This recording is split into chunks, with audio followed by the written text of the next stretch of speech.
Kaixo Joseba, Orexan zaudete, 114 biztanleko herri txiki bat, Gipuzkoako herririk txikiena, baina txikia bai, baina eskasa ez. Hementxe gaude, Tolosatik 12 kilometrotara eta Nafarroako mugatik gertu. Ni neu Eneko Maioz naiz, Orexako herri proiektuan momentu honetan murgilduta, eta Orexako estatua erakutsiko dizuet.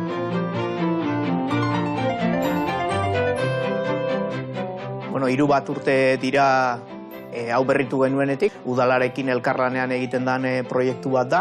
Saiatu ginean itxura pixkat modernoxoagoa ematen, baina betiko struktura galdu gabe. Proiektu hortan sinisten dugu, eta horregatik herriko batzuk, ostalaritzan inungo esperientzerik ez geneukanak, sartu ginean abentura honetan, urte terdi daramagu, eta ezin gera kexatu, ez dugu bide honetik daramagula proiektua.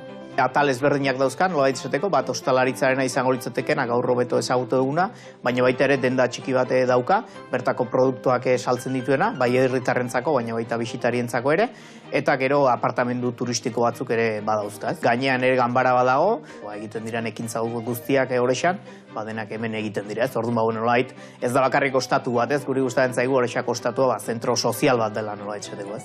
Uste dugu eskaintza gastronomikoak ere, bertako produktuetan izan behar dula zentralidadea, bereziki men gaztategi badaukagu, gazta desente egiten duena, orduan errezeta asko gaztari lotuak daude, bai risotoa edo gazta tarta urdinana edo horrelako produktuak, baina gero baita ere saiatzen ari gera bertako produktuekin eta abeltzaintzarekin lotuako produktuak, ez? Batetik arkumea, sasi ardi arkumea da, eta gero txerrikumea edo antxumea adibidezko produktuak, ez dialak ere ainoikoak gure inguruan, aukera horiek ere eskaintzen ditugu, ez? Eta esan gehien ateatzen dian aukerak horiek dira, ez? Pixa bereziak diralako eta batez ere bertakoak diralako, ez? Orain Mirenekin uzten zaituztet, gure sukaldaria, gure postre izarra erakutsiko dizue berak, gazta urdinarekin egindako gazta tarta, eta lehen dendan ikusiet produktuak hartzen, gantxe izango dezute zai.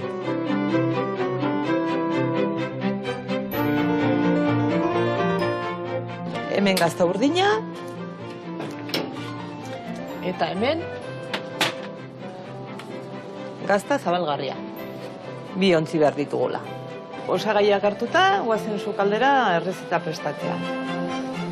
Hemen ditugu gure tartaiteko osagaiak, 8 arrautza, 300 gramo azukrea, urraki gazta zabalgarria, gure gazta urdina, Orexako gazta urdina, eta nata litro bat. Eta hemen jarri deu, galleta txikituta, mantekilakin. Oain aurrena, gazta urdina moztuko deu. Gazta hau Orexan egiten da. Oian txiki kooperatiban egiten da, eta da gure altxor txikia. Astean zehar egiten dugu eguneko menua, eta gero asteburutan izaten da karta edo menu berezi bat asteburutakoa. Ja gazta moztuta daukagu, kuina erdia baino pixka gehiago botatzen zaio, eta hasiko gea tarta egiten. Lehenengo arrautzak botako ditugu. Banan, 8 arrautza dira. Azukrea botako deu, gero urraki gazta zabalgarria, hau da errixilko baserri batekoa. Gero, botatzen deu gazta urdina, eta nata. Guain txikituko deu,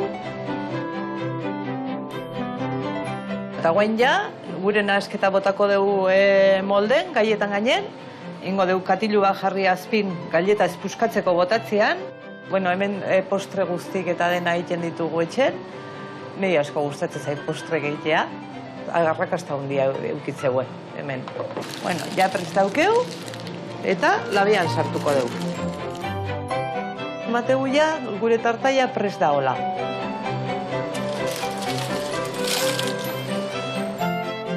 Eta guain enplatatu ingo deu. Joseba, hemen daukeu gure gazta tarta, gazta urdinakin eginda. Hotxe da Orexako produktu bat ezagutu dezute, badauzkagu gehiago, temporadakoak, gertukoak, eta animatu denak Joseba eta ikusentzule guztiak Orexako estatura etortzera. Hementxe gongo da zuen zai. Venga, Eskerrik asko, agur!